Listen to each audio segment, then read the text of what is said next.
Hello, everyone, and welcome back to Walk with Wisdom. And this is a podcast where we talk about leadership, life, and following Jesus together. And my name is Mark, and I am here with two men I am walking with, my dear brothers and leaders in Christ. And I will ask them to introduce themselves. And as you introduce yourselves, guys, also share ano ba yung ginawa niyo last Sunday? How was your Father's Day last Sunday? Sige, anyone who wants to start and share? Sige ako muna Kuya Mike. Again, I'm Rap Baltasar, fellow volunteer servant in our local church here in San Pedro. And ang work ko is work from home. So para akong VA. And then ginawa ko last Sunday. Well, nag-celebrate lang kami with a pizza. So nag-crave ako ng pizza. Mhm. And then later on, yun, nag-running ako habang umuulan. So, yun. Okay, so pizza tsaka running. Running, yes. Okay, sige. How about you, Kuya Mike? Ako si Kuya Mike Conmigo, nagse-serve din sa CCF San Pedro, sa Exalt and Live Prod. Meron akong 3 babies, isa na sa Singapore, si Pauline, 23 na siya, si Mikel, 20 and si Moses magfi-15 pa lang, 15. Oo. So, ginawa namin nung Sunday, actually gusto ko lang mag-chill lang, eh. After church, uwi lang kami tapos sabi ko sa kanila, Monday na lang tayo mag-celebrate, sama namin yung parents ko. So, kahapon kami nag-celebrate, nag-dinner out lang kami. And Okay, sa kayo kumain, Kuya Mike, kapon? sa festival mo sa Boteju, Thank you. Okay. Boteju. Okay. Sige, since last Sunday nga is Father's Day, I thought it would be nice to have an episode where we talk about the joys and challenges of being a father and maybe encourage fathers who are struggling and for young fathers then to know and have wisdom how to handle their family. Yeah. Sige, so I will ask you guys first, ano yung naging reaction nyo when you found out that you were going to be a father? Yan. sige ako muna. Sige, ikaw ba, Mike? Matagal na panahon na yun. Actually, bago kaming kinasal ni Ate Chi, so gusto na namin magkaroon ng baby. So for one year nag-antay kami talaga. So nung nabuntis na si Chi, sobrang tuwa namin ni Chi na talaga, yes, eto na talaga. Tapos nung na-heard pa namin yung heartbeat ni Pauline nun, Mm. sobrang sobrang saya. Talagang, Mm. wow, Mm. talagang tatay na ako. Ay, Okay. Di ka kinabahan, Kuya Mike, na alam mo yun, yung responsibility, ganyan? ah, hindi naman masyado dahil alam ko naman na magiging okey lang din naman lahat. Okay. Yun kasi yung ibang nafi-feel ng, ibang fathers, 'pag narinig nila, "How will I provide?" Ganyan, "Magiging okey ng tatay ba ako?" Yeah. So, puwede mo rin Mm. pala, Kuya Mike, i-shoutout si Ate Chi, ang ninang ng bayan ng CCF San Pedro. Hello, Ate Chi, love you. Okay, sige. Ikaw naman, Rap, anong reaction mo yung nalaman mo na although iba yung case mo 'no, you can explain na medyo special yung case mo? Yes. Sa'kin naman kasi parang dalawa panganay namin, eh. Mm. Si Ate Shin, anak ni Jen, ang wife ko sa pagkadalaga. And Mm. then si Johan, yung panganay naming lalaki. So, siguro for me, ang hirap ipag-separate, eh. Kasi my first Father's Day na nandiyan nga si Shin, it was parang parang gusto mo mag-celebrate at the same time hindi kasi parang wala ka pa naman talagang biological na anak. Oo. So, it's such a joy pa rin kasi we celebrated and meron talagang kaming bonding. We hang out a lot and then we have our usual dates. Mm. So, for me that's one of the parang experience as a new father. Pero nung dumating si Johan, I think medyo kabaliktaran siya, eh. Kasi yung una kay Shin, joy. Ito naman kay Johan, when he was born, more on fear. Kasi first time kong Mm, magkakarga ng bata, eh. Kapatid mm, ko nga hindi ko kinakarga nung baby. So, mm, what more na may anak ka na. Eh, ang first task sa'kin nung pinanganak si Johan, magpalit ng diaper. As in wala pang 5 minutes na nag-settle sa room, palit kaagad ng diaper. So, wala akong mm, idea paano gagawin. So, there's that idea of fear of the mm. unknown, pero may anticipation pa rin ng joy. Pero yung minsan mas nananaig talaga yung fear kasi you Here. have really no idea of how are you going to do things. So, ayun sa'kin. Yeah, 'no? Wala naman tayong tinake up na college course paano magpalit ng Yes. diaper. So, ah, ewan ko paano di ko rin matandaan paano ko natutunan, eh, parang siguro sa Pati nurse yung na pagsa-swaddle parang ano, eh, parang oo, ilang ilang linggo ko yatang inaaral yung swaddle hindi ko matama. oo, yeah, yeah. So sa inyo ano yung parang sa case mo Rap meron kang, ilang taon na si Shin?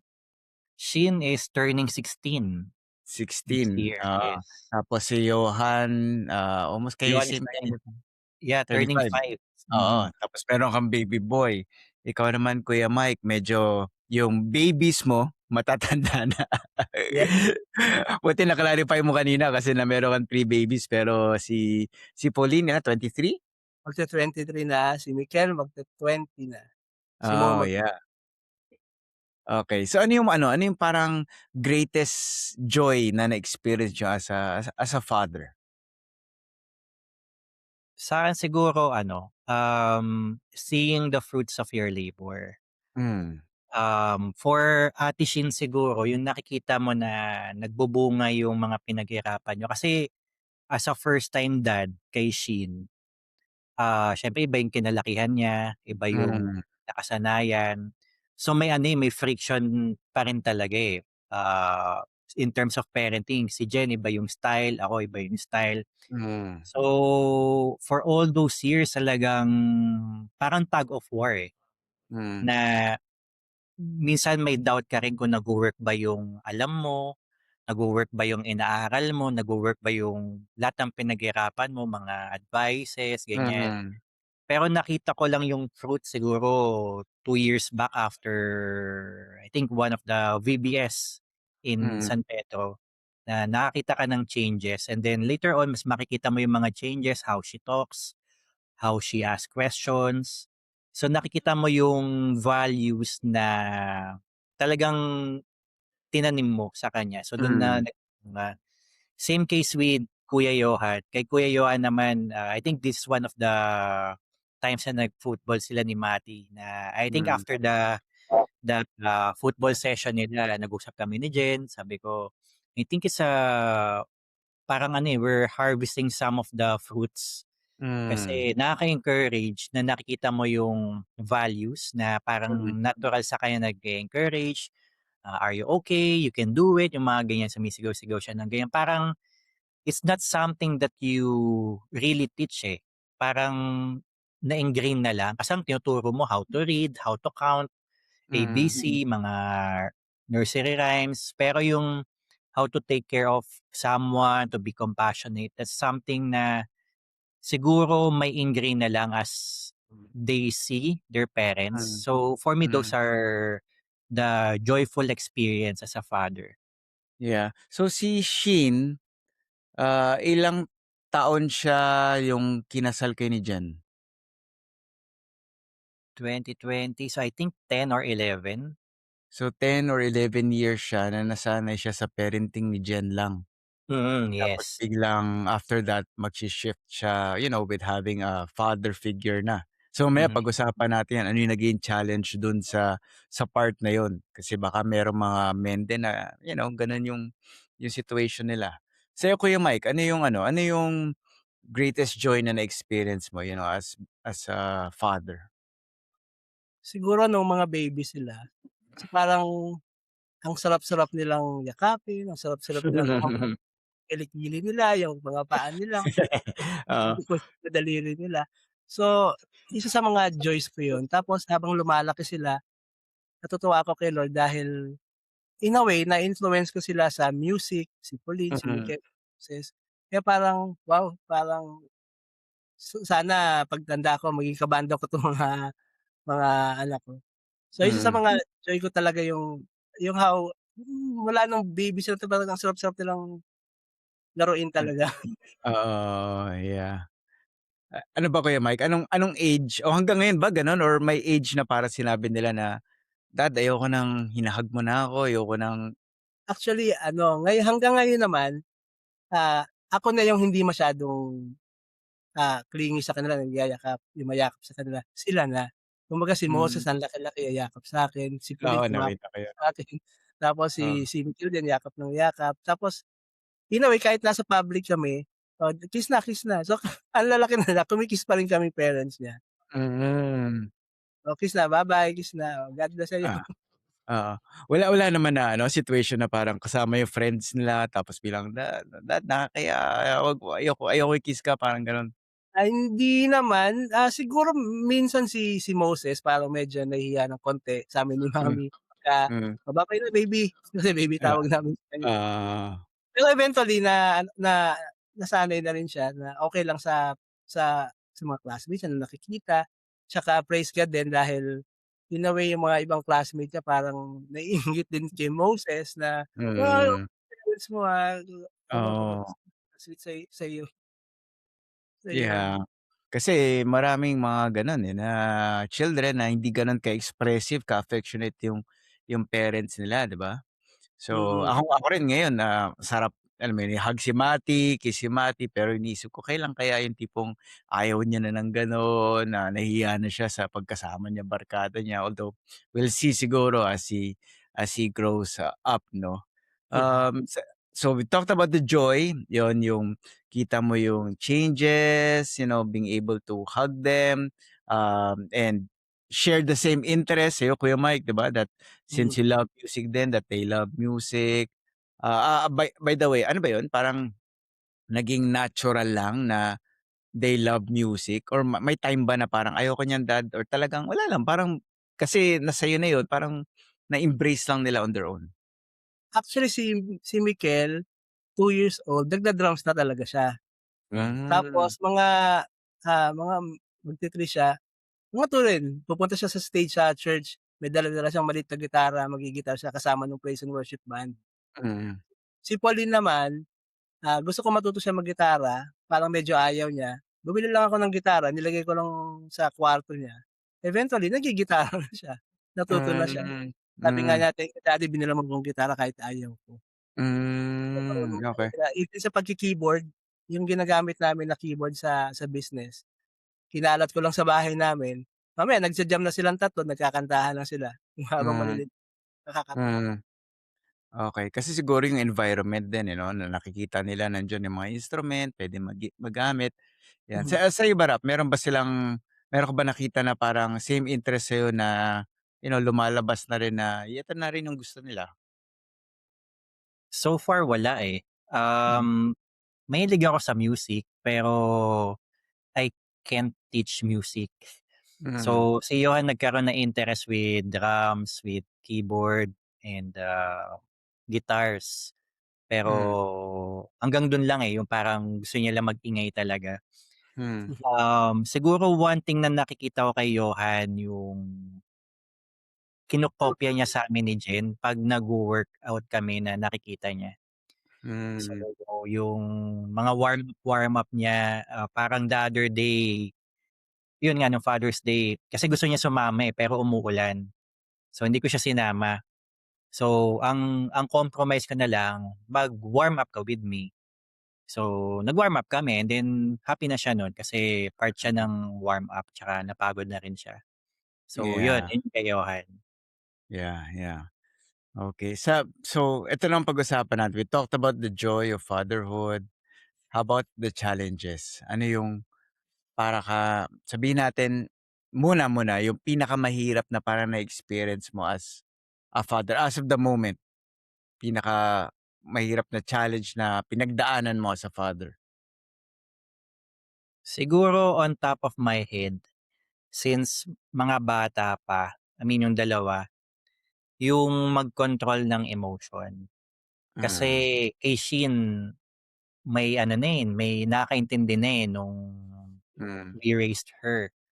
So, usap, discipline. So, yung discipline niya may palo pa before. Pero nung nakita namin hindi nagwo-work, we shifted to a different type of discipline na nag-work naman. So, with Johan and Baby James, ang hirap eh. Parang may gusto kang ituro pero hindi mo alam kung naintindihan ba talaga nila. And then minsan mafu-frustrate ka eh, na parang paulit-ulit na lang sinasabi mo, pinapagalitan mo. So, Hmm. managing my emotion, that's one of the challenges. Kasi Hmm. talagang may times na parang ano eh, 'pag narinig mo yung sarili mo, para kang hindi Christian eh. Alam mo yung 'pag Hmm. tumataas talaga yung boses mo na, "Ay teka, Christian nga pala ako." So, it's such a good thing to have a wife na partner mo talaga in Hmm. raising the kids. Kasi she balances me out eh. Minsan tingin niya lang, alam mo ng mali ka na. Hmm. Yung simpleng senyasan lang. So, kalma ka muna kasi mamaya mag-sorry ka na lang 'pag nag-settle down. And, ang hirap eh, lalo na when you're disciplining someone, tapos binabalance mo yung emotion mo ng anger tsaka Hmm. love. Kasi ang rule namin hindi ka puwedeng mamalo out of anger. Dapat ano talaga eh, mamamalo ka pero kailangan explain mo talaga lahat. Bakit ka Yeah. papaluin, tapos ilang palo, bakit ulitin mo bakit ka ulit papaluin, and then after mo paluin, hug, then talk about it, and then forgiveness. Ang Hmm. hirap talaga kasi madaling ano, eh, mab kung ako talagang emotion talaga mangunguna sa'kin. So, handling my Hmm. emotions talaga ang Yeah. pinaka-challenge. Ano yung mga ginagawa nila nagti-trigger sa'yo na, mainis? Ang dami. Isa lang, Parang isa lang, isa lang. okay, siguro ano, siguro after after Father's Day, so madaling araw na, inabot kami madaling araw kasi gising pa si Johan. So, madaling araw, hihingi ng milk or Hmm. magugutom. Yung parang sa loob-loob mo, "Pinapatulog na kita, kailangan mo na matulog pero naghahanap ka pa rin Hmm. ng pagkain. Di ka ba kumain kanina? Ang dami mo ng Hmm. kinain." So, Oo. parang ano minsan, sige una kalma ka, eh. Pero yung parang ano, yung paulit-ulit na nagging na Hmm. Yeah, yeah, yeah. email ganyan. Kasi parang kasama mo na nga, pababa na nga kayo kasi parang ano, eh, parang yun pumuputok ka talaga na, "Pababa na nga tayo, eh," ganyan. Oo. So, those are the instances. Siguro 'pag ano, 'pag great inconvenience talagang pumuputok ako. Okey, okey, yeah. Wala, nakaka-relate lang ako kasi minsan gano'n din si Mati na gutom bigla, tsaka yung ano, yung na-overstimulate ka nga kasi lagi kang tinatawag, "Dada, dada, Yes. dada, dada, dada, dada." Ewan ko kung na-experience gano'n din ba yung na-experience mo dati, Kuya Mike, kanila Pauline, Moses? Hindi naman, mababait naman sila. Actually, ewan ko kung nakukulitan lang ako sa kanila kasi, nung baby si Pauline, ano, eh, ang tinis ng boses niya, kanta lang siya ng kanta, eh. So, Talaga? nakakatuwa din, oo. Si Mikel gano'n din, isnabero, tahimik lang siya tapos 'pag magda-drum siya gano'n, Oo. tahimik lang. Si Moses Ah. naman, sobrang cute din niya nung baby siya pero yung mga nakakainis na bagay, hindi naman. Usually lang, actually na-develop ko din yung ano, yung high blood pressure dahil nga nung si Pauline nung baby, pagka baby pa talaga. 'Pag umiyak ng madaling araw, so magigising ako parang ang sakit sa Hmm. ulo. So yun Hmm. yung part Oo. na naano ko. Okey. So, ano yung greatest challenge na na-experience mo, Kuya Mike? Ah, yun nga parang hirap din, emotions, lalo kapagka hindi kami nagkakaintindihan ng mga babies ko. Pero Mhm. Ah, matanda na, itong sinasabi mo ano na, medyo may matanda. tanda na sila. Oo, oo. Like yung, paano ba sabihin? Si Pauline kasi nung nasa Singapore siya, hindi, nung prior that, parang ang gusto namin ng mommy niya na parang, "Sweet, eto gawin natin, ito gawin mo, ito gawin mo, ito gawin mo." So parang nagiging kinokontrol namin kasi 'wag mo Hmm, nang i-experience yung mga ganitong bagay kasi hmm, magkakamali ka lang, hmm, masasaktan ka lang. Ito na lang hmm, gawin mo, ito gawin mo. hmm, Sabi ni kuya sa'min, ah, "Alam mo daddy, mommy, hayaan niyo kami magkamali.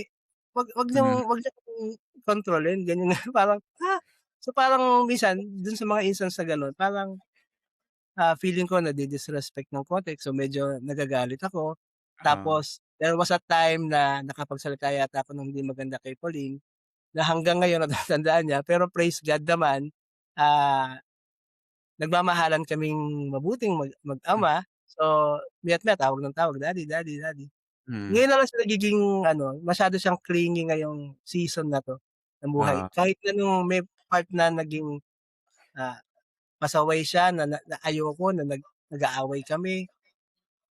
Kaya nga 'di ba Pastor Mark before parang ayoko munang mag-serve dahil nga sa mga hmm, situation, yeah, pero praise God dahil ngayon talagang, ah yung kumbaga 'di ba sabi nga sa Bible yung sa Proverbs yung, train up a child. So, hmm, in a way parang naha-harvest na namin yung yung pagiging Christian ni Pauline na hmm, nag-focus na siya kay Lord yeah. at siyempre Pa mga paano mo kaibigan. nalaman na yung sinabi mong hurtful word nag-stick talaga sa kanya? Sinabi niya sa'kin, "Daddy sinabi mo sa'kin ganito, eh." Sinabi ko ba yun?" "Oo, dati sinabi mo sa'kin." Pero ano Ah, na kami nun, chill na kami no'n time na yun. Nung gano'n gaano ba katagal na yun yung sinabi mo yun? Mga ano na years siya, na? dalaga na siya nun, eh, nung nasabi ko yun, eh. Tapos nung nasa Singapore siya, parang na-open up niya sa'kin yun, eh.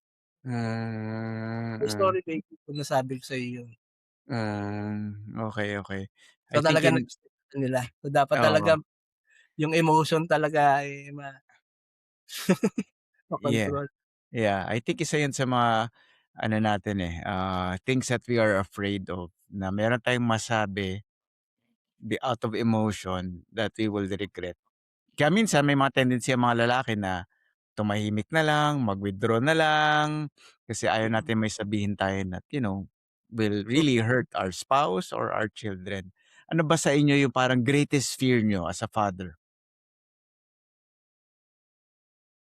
Siguro for me, Pastor Mark, um, yung hindi ka makapag-provide sa family. Hmm, And when I say hmm, provide, siguro primarily food, shelter, and clothing. yeah, Kasi yun yung mabilis mong makikita kung lacking, kulang. Pero at the back of my mind, one of my greatest fear is hindi sila laking may takot sa Diyos. Para hmm, yes, I have provided all those things, pero later in their lives, it shows na hindi nila kilala si Lord. I remember hmm, siguro very recent lang, na nag-usap kami ni Jen. Siguro madaling araw din 'yun. Dami kaming mga random talks ni Jen ng madaling araw 'pag nakatulog na yung dalawa, na hmm, sabi ko, "Dear, what if ganito yung mangyari sa mga kids? Or what if lumaki sila hindi magkakasundo?" And, parang yun yung ano, yun yung mga what keeps me up at night minsan 'pag tinitingnan hmm, ko silang matulog, na alam mo yun, parang what if they fall astray? So, akin yun yung greatest fear ko talaga.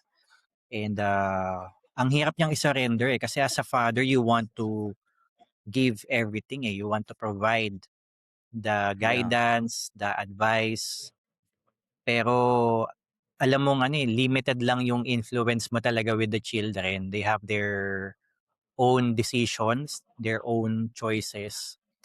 And, siguro na-encourage lang din ako ni Jen na no, hindi yan mangyayari. You have to trust God na hindi mangyayari sa yeah. kanila yan.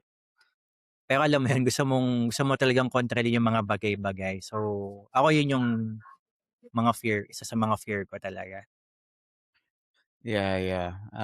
Ako lagi kong tinatandaan 'yan, eh, na, someone once said na kahit na ikaw yung best father, most godly father, hindi guarantee na yung anak mo will walk the same way that you walk.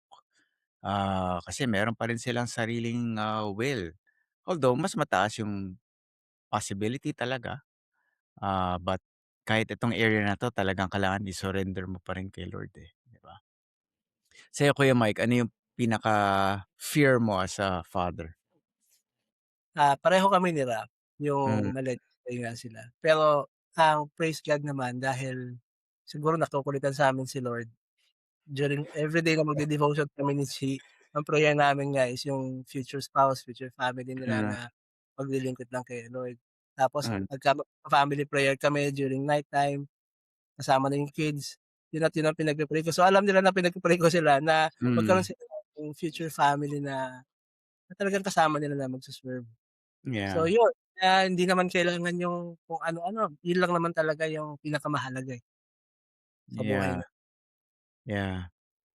And sa atin, that's what we want, 'no? But the reality sa mundo, hindi gano'n, 'di ba? Parang many parents would want their children to be successful, earn a lot, gano'n, and di naiisip yung aspect about their spiritual walk with God. Kaya there are parents who try to provide as much as they can for their family, because they love them, pero nawawala na yung presence nila, yung influence nila sa anak nila. And ito na yung siguro yung gusto nating ibigay na message na encouragement sa mga fathers, 'no, na napakaimportante yung presence talaga nila.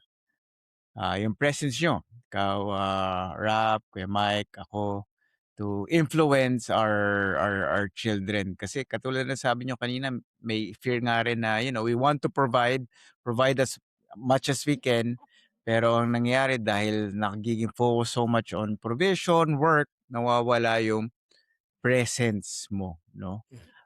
For you ba, paano mo ma-define yung yung presence mo?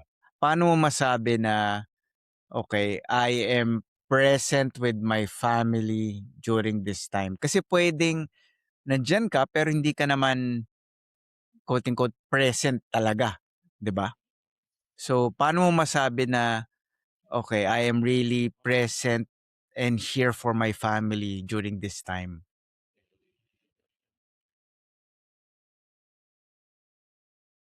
Sige, medyo malalim ang tanong. Ah, pero nagme-make sense ba na talagang Yeah. puwede naman kasi na 'di ba, na okey kasama ko pamilya ko, pero wala ka talaga dun. So, paano mo malaman na talagang you are in that moment? Kasi importante ang presence mo as a father.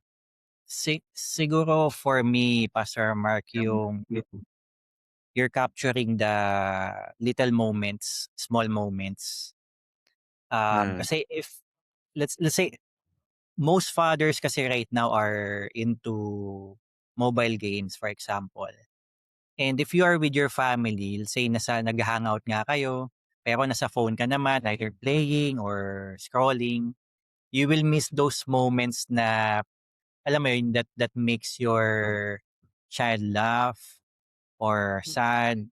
And if we mm, fail to capture those moments, then I would really say na na we're just physically there but mentally absent. And hindi rin naman ako exempted sa gano'n, eh. May mga times na nagfa-fall din ako sa gano'n, and I'm trying to improve on that aspect as well. Sometimes you're mm, busy with work, kaya siguro may times na pumuputok ako kay Johan, for example.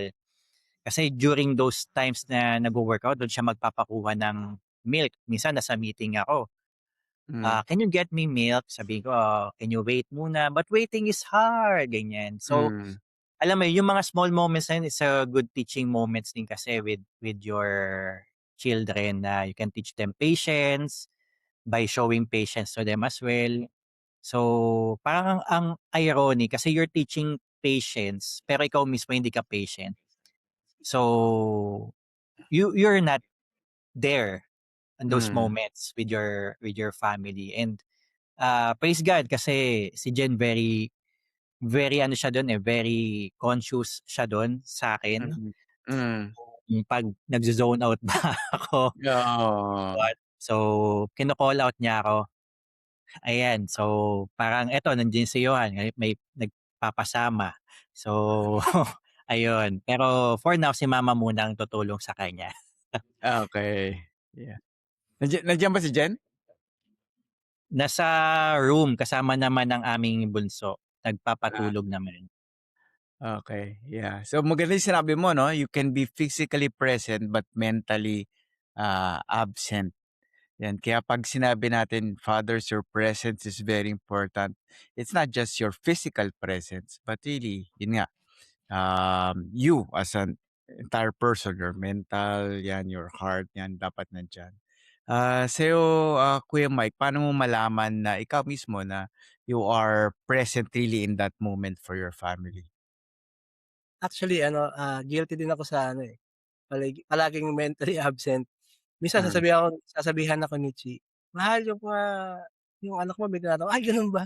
Kasi hmm, kumbaga parang may times na, during daytime may kailangan akong gawin kunyari sa design sa event or whatever.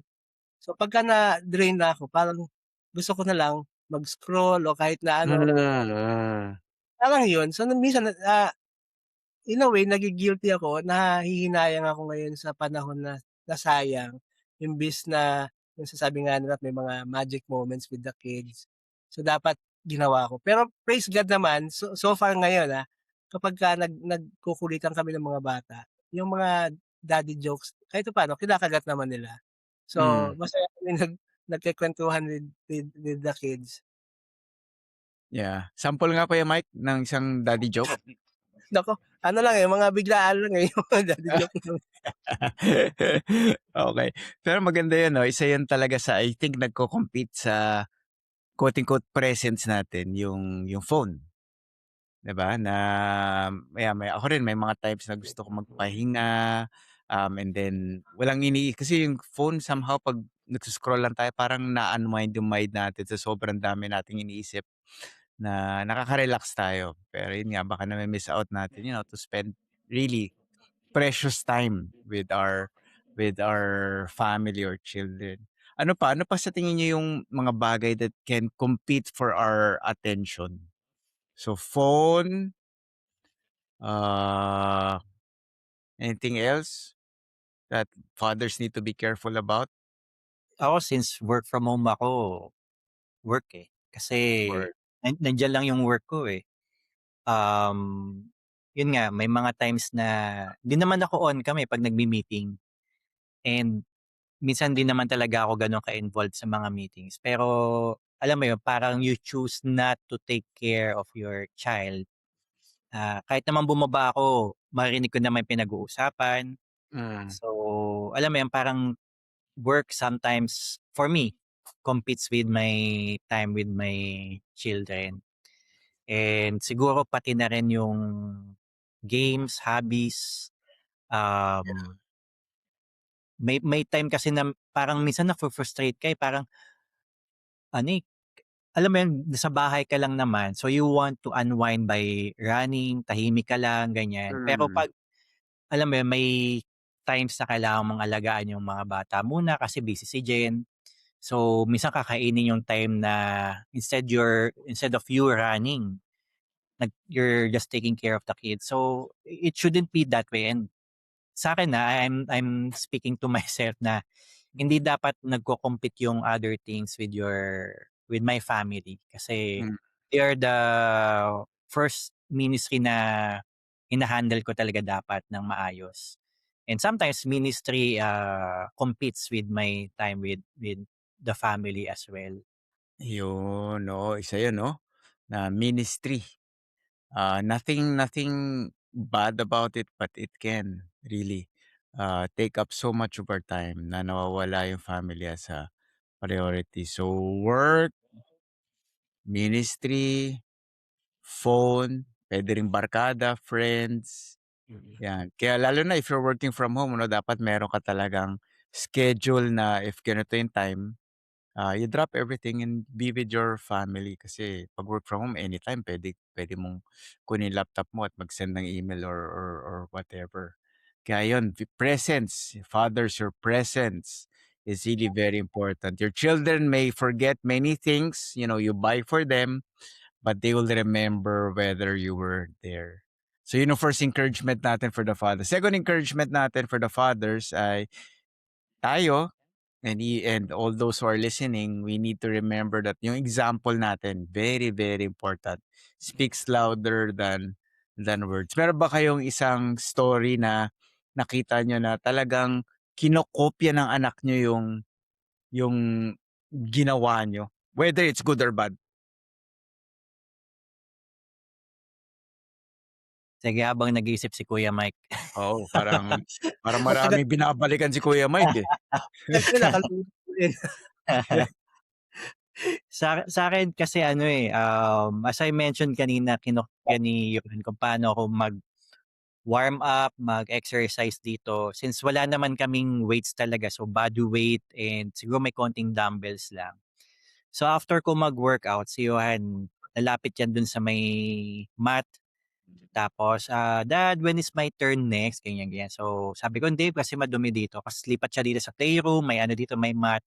So, nagulat ako nagpo-push up siya. Yung syempre mali yung form. Pero, alam mo yun, biglang siya magpo-push up, kasi nagbibilang Mhm. 1, 2, kasi mamaya Mhm. lipat siya, palit siya ng gagawin niya. Hindi ko alam yung Yeah. ginagawa niya talaga eh. Pero, tataas yung paa niya, kasi bumibilang-bilang siya. So, he's trying to copy those things na nakikita niya na tingin ko nakikita niya nag-e-enjoy ako. Tapos, sige maybe that's something that I want to do. So, ayun kinokopya niya talaga. Yeah. Ikaw Kuya Mike, may naisip ka Siguro na? si yung dati kasi si Mikel binalan ko ng drum set siya at 2 Oo. years old, 53 siya nun. So nagda-drum siya, "Daddy ganito ba mag-rolling? Daddy ganito." Then, Ah. "Oh, sige," ganyan. Tapos gagawin niya tapos magyayabang na ng magyayabang. So magda-drum siya ng magda-drums na kumbaga nakikita niya ako sa church dati nagda-drums. So ginagaya niya yung pagda-drums ko. Yun lang naman Ah. pero ibang mga bagay so far wala naman akong naalala. Yeah, although ang nangyari kay Mikel hindi drums, mas bass yung ginusto niya.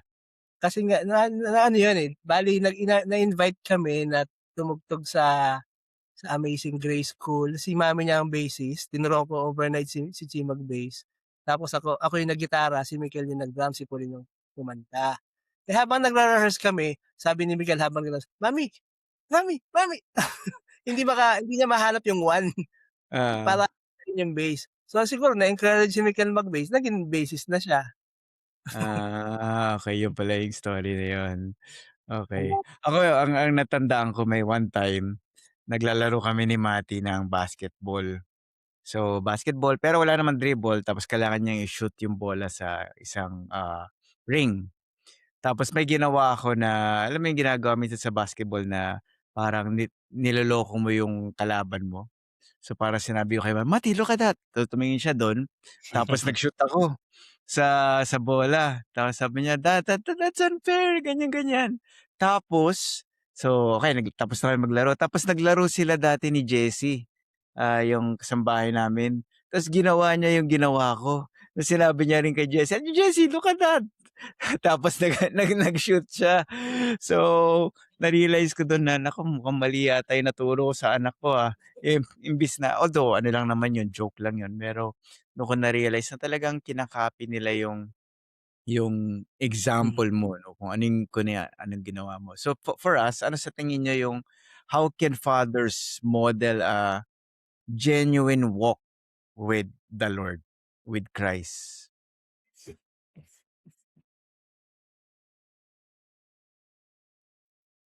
Ano yung mga values na kailangan ipakita natin para ma-pass on natin sa family or sa children natin, yung mga godly values na yun?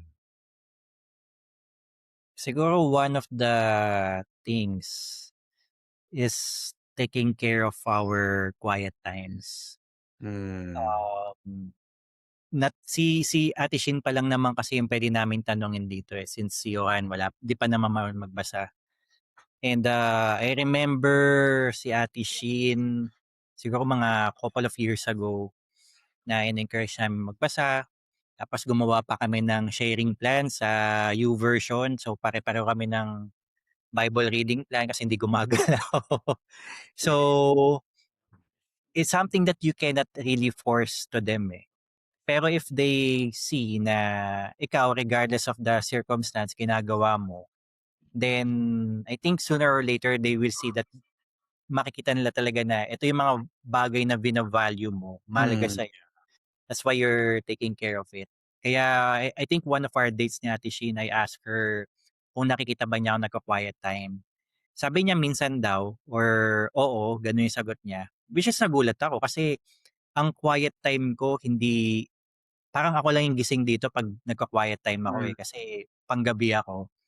So, during my breaks, I try to read, and then 'pag hinatid ko siya do'n ako nag-o-audio Bible, and then ayun, parang parang ano, something that they will see kung pinapahalagahan ba natin kasi you're spending a lot of time.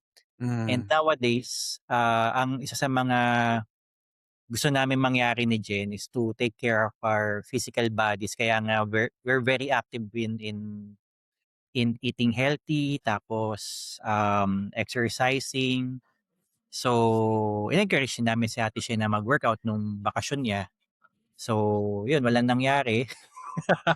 Pero there's one time, this week lang din yun eh, last week, na sumama siya sa akin tumakbo. So, ayun, talagang ano, talagang we really have to walk the talk na hindi lang Ah, natin sinasabi but we do it, and then regardless if they will copy it or not, we still do it. yeah, yeah. Alam mo ang ganda niyan 'no, parang na-realize ko na if you want to teach something sa ating anak, puwede nating ituro, i-guide sila, pero puwede rin na ipakita natin yung bagay na yun na ginagawa natin lagi, na makita nila that if we are constantly doing it, it's important for us, and so makita rin nila na dapat gawin ko rin 'to. Kaya if makita nila constantly na nagpe-pray ka, spending time with the Lord, sila rin ma-realize nila na on their own without you having to tell them na kailangan mo magbasa ng Bible, kailangan mo mag-pray na, okay, importante 'to kasi ginagawa 'to ni daddy or ni mommy every morning, eh, every day. So, yeah. So, kung ano yung constantly ginagawa mo na dapat mapakita mo na importante 'to sa anak mo na hopefully they will copy as well. Ikaw, Kuya Mike, ano yung mga tingin mo, how can fathers model a genuine walk with Christ? Ayun, actually kami ni Chi, before, sa bedroom kami nagde-devo. Eh, minsan, Mhm. marami kaming trabaho agad o kaya kailangan naming i-usher yung mga bata, maghahatid. So, ang nangyari sa baba na kami nagde-devo sa dining. Mm. Tapos kapag available naman yung mga kids, niyaya namin mag-devotion. Mm. Tapos minsan nga, "Mikel, sabay ka sa'min." Tapos na ako." Talaga? Okey." Kasi ikaw kasi the other week, nandun siya sa mga tito niya, nandun siya nag-overnight. Mo nag-deacon ay oo, 'di ba ganito yung story, okey, alam naman niya. Kumbaga pareho lang Mm. kami ng devotional, eh, yung online na, Daily Bread, Mm. sundan namin. So, praise God dahil nakikita naman namin sa mga anak namin na in a way, yung ginagawa namin ni mami niya na everyday nagde-devo tuwing morning, nai-influence namin sila na gawin din yun. Mm. Ah, Mm. hmm. Yeah. So yung Yeah. ano talaga 'no, yung daily daily devotion, reading of Bible, 'yan. That's, very, very important. So, yung example natin, fathers, very important. Allow this sermon your children may hear, maybe the life that you are living. Kaya malaki rin yung impact if, yun nga, nakita nila that we have done something that we should have not done. Yan. But the reality is, tayo, we will fail, we will make mistakes. So, ang third encouragement natin for fathers ay God's grace is greater than our failures, 'di ba? So, let me start first with Kuya Mike since marami kang experience. Ikaw, Kuya Mike, how would you encourage a father na feeling niya siguro he has failed, he has done so many mistakes? Yan. Ah, number one, sabihin mo sa kanya, there is hope. Meron pa namang buhay ka pa naman, andiyan si Mm. Lord. Prayer and hope lang naman yan, eh.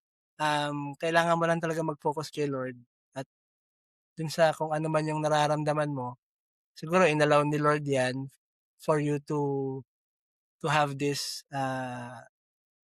way out. At syempre tutulungan ka naman ni Lord kung anong dapat at tama mong gawin. Mm. So, ayun, para sa akin hindi pa huli ang lahat. Meron pang Mm. pagkakataon, meron pang time, pag-pray mo lang ng ipag-pray. Yeah.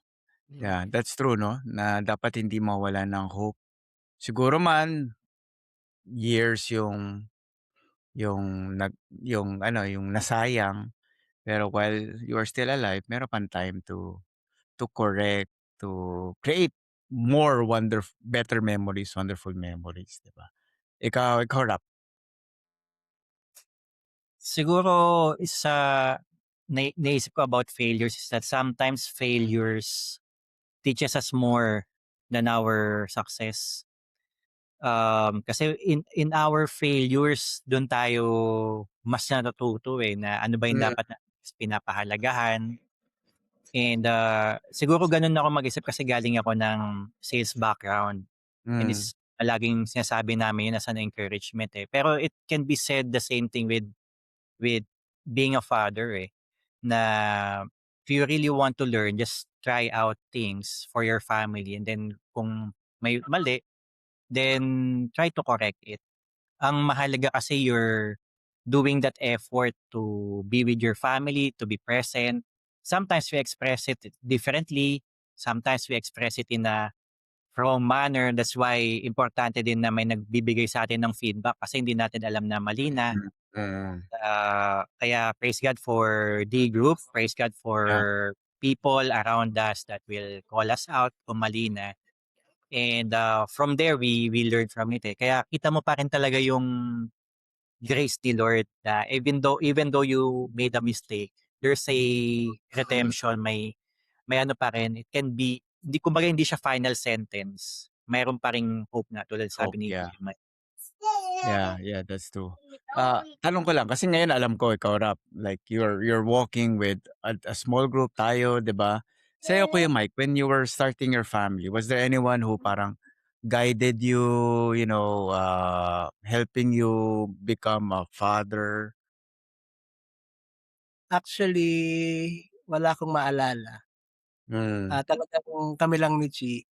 Mm. Yung parents ko siguro may mga advices pero Mm. pero yung kagaya ninyo na talagang you are surrounded with, family na Mm. spiritual family, ah, you are so blessed. Kami ni Chi parang siguro dahil siguro, nasa puso namin, nasa pagkatao din namin ni Chi na eto dapat yung gawin namin bilang mga magulang at sa biyaya ng Diyos na naging okey din naman yung mga Mm. Mm. Yeah. God's grace na lang din grace talaga. talaga. Mm. Yeah. Pero if you can, yun nga, find a community that or someone that can help you. Hmm. Kasi nga, 'di ba?